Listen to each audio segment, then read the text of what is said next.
it's a wefting of two souls. It's the best. Nothing better. Yo, I need a hug, bro. Oh, This is man. so much. This video is made possible by EDHREC.com, your stop for recommendations and strategic content for Magic the Gathering's Commander format. You can see GOLDSABERTOOTH here, hard at work. How we doing? Good. Having a good time. So it's absolutely a pleasure to put. I saw when I showed up here, I don't remember who it was. Somebody ran up to you and was like, "Oh, what's up?" and was like so stoked. And I was like, I never met you before. I didn't recognize you. So it was super cool to then be like, "Oh shit, that's fucking GOLDSABERTOOTH. Let's go." So it's an absolute pleasure to put a face to the name. You have made so many incredible waves within this community. You have, to see you absolutely vault onto the scene and to see the support that your art has created and the way it has kind of echoed the vibe that we all want to see flourish within the community. You know, this like, we're here to have fun, we're here to be rowdy, you know, to be a little goofy, a little lewd, a little edgy. It's got like all of those elements all combined. Clearly, like pop culture is something that's truly inspired you. Can you talk about any other inspirations behind your artwork, whether it's specific artists or vibes or anything? Yeah, just Magic came.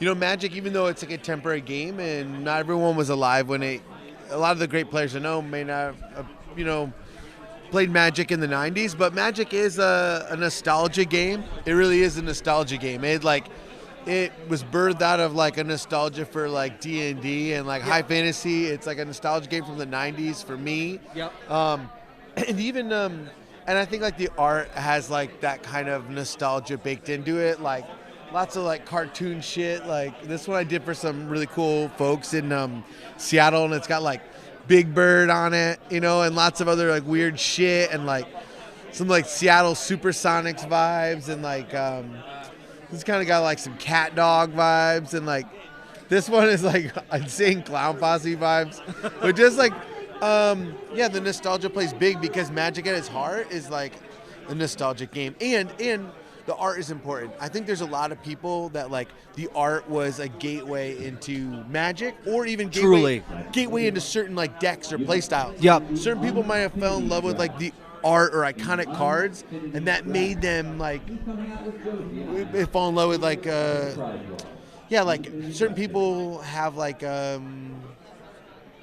affinities for certain decks or playstyles, Absolutely, because of the cards, like Lord of the Pit or like Singer Vampire, or like Force of Nature was so cool looking. So Lord of the Pit is honestly a really big one for me. Yeah, you can't talk about Magic without talking about the art, and I think that's cool to see Magic come full circle, because I spoke to some other older Magic heads recently, and they're like, "Oh, the game, I don't like Magic as much anymore because all the art's digital, or the art doesn't look like high fantasy." But it's not true. Like, there's such an expansive world of Magic, of art and Magic, and like I love that. Like even in its inception, Magic was a game for like nerds, but like fantasy nerds and D&D nerds. But it was also a game for artists, and like there was the original 25 artists who were like a cohort of like artists from the Pacific Northwest, Alaska. It's fucking cool. Yeah, absolutely. Cool. And to see them, they are now Mark Tinney, Anson Maddox, like Doug Schuler. It's fucking cool. And now they are like institutions. Those artists are synonymous with the success and rise of the game. They came up with the game. Yeah. Which is fucking cool. So another question I had is, so much of your stuff features not just like large iconography, but smaller details all around it. When you make these and you make them for a person, when you work with somebody, when you do all of the little details, are those details that you do on the fly, or are those things that sometimes people suggest, or is it like a solid mix? I would say mix. In the beginning, I was open to more suggestions because I would just, as an artist, I want to serve, But as I've come up with the cEDH scene, now people are just like, I want you to do whatever you do in your way, and that's like, the dream, right? Yeah, so now most people are just like, this person's like just draw me this Ratadrabic, and I like wanted to make it look like a Lich King or something, you know, and they're like, I want it to look like a Goldsabretooth drawing. That's all they care about. Yep. Which is cool. In the beginning, I definitely had more of like a discourse. Okay. But I do think that a lot of like, you know, like we were talking about the little tiny elements, you know, the little dookies and things here. Yep. The thing that comes from just like playfulness, because like when you're drawing, like you need to like entertain yourself and like challenge yourself or intrigue yourself or surprise yourself or make yourself uncomfortable, like to keep going. Like I like to do things in art and make an aesthetic decision that like create an aesthetic problem that I don't know how to solve, and the drawing becomes a record of solving that aesthetic problem. Wow. You know? Yeah. And that's fucking cool. And magic is like that too. You create these kind of like scenarios and problems, and the joy is in solving them. Yeah, you know? That's awesome to see that parallel between deck building, gameplay, and the art. I love that you've drawn that parallel.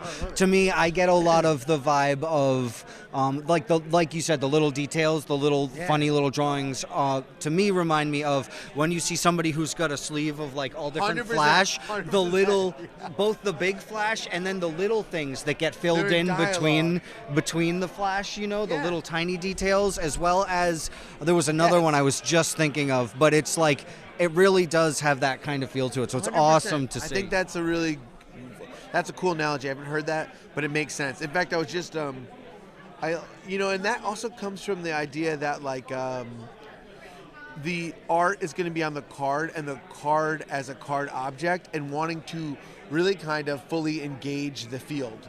So not just, let's get another good example. I mean, any one of these, but like you really want to like, it's not enough to just like put this head on there or something. You want to make sure that like, you're filling in the space, and then that way you're, the blank space in the background is no longer like an inert space. It becomes a three-dimensional scape, and I like that. It's cool too. It also reminds me of like the larger style graffiti pieces, how that gets filled in, it's not just a word with an outline and a drop shadow. You've also got the interior stuff, and then the drop shadow might have an outline on it, and then drips over that, and then stars, and then a cartoon character too. Like they add so many different layers that That's another good example, and that's another good example where things become this kind of like stream of consciousness, like cultural consciousness, regurgitation. Like, we've ingested so much media that this stuff becomes like a certain kind of like vomit, and in a good way. It's a certain kind of so there's lots of stuff from like 90s cartoons and Ratfink and this shit, and because that's like that is stuff that I visually ingested, and I'm like visually aesthetically regurgitating it.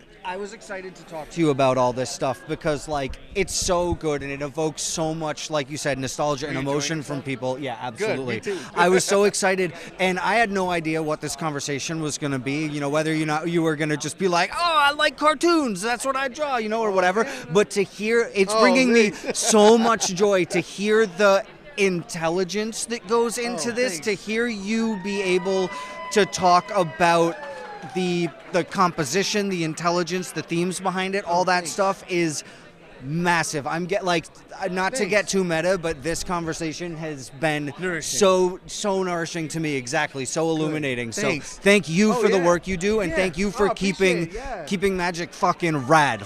Keep it. Yeah, and I'm happy to put more. Lately I'm kind of pivoting into memes, I think. Okay. Not intentional, with no intentionality, but because of what you were just saying about the art being a mirror of our culture, and as like memes and like iconic memes become like part of our cultural vernacular and how we share. I think that like the art should somehow be a reflection of that. So like I like putting like the little soy jack Easter eggs in just in the composition of something. So I had drew these orcs, this orc army token, and they're pointing like the soy jack thing, and it's like, and it's not like over the top, but it's like mimicking the composition, or like Orcish Bowmasters where it looks like the Me and the Boys meme. Yep. With like from the iconic Spider-Man, but just like the composition of their heads, and people might not notice it right away, but allowing people that not just to not be overt or too blunt, but to allow there to be a sense of discovery in it, that builds a relationship. Those aha moments make people like, oh, dude, I got it. I figured it out. Oh, this is awesome. So, and that happens in the drawing, and that goes back to the aesthetic problems, because if you make the work an act of discovery for you as the artist, that will be translated in the art, and it'll be active discovery for the viewer. That's incredible. Yo. Take that to the bank. That's true. Sabertooth, this was such a good... What were you going to say? No, I was just saying take that to the bank. It's Absolutely. True. It's true. And that's so cool to think that you create a narrative both for yourself and for the viewer, the owner and the viewer. So because it also becomes not just it's not just that for you, it's not just that for the person who might be either commissioning it or purchasing it, but it also becomes that because it's an object that will be continually shown and used, it becomes something that it becomes its own kind of traveling show for you, traveling exhibition, which gets such a huge audience and creates that moment over and over again, which is what you want to see. The appreciation of art is the consummated experience between artist and viewer. It's a really it's a wafting of two souls. It's the best. Nothing better. Yo, I need a hug, bro. Oh, this man, is so massive. Thanks for coming. This is so cool to have this conversation. I went to art school and I was did you? exhaustively trained in like photochemical photography, fine art photography, and all that stuff. So to have this sort of conversation is huge for me. I love it. I love it. Yeah. Well, Tim, thank you so much for taking a few minutes to speak. One of the most kind people in the magic world. You make people like Alan make people like me or Kev like. It makes us feel welcome in the magic community. It makes us like welcoming folks like Alan.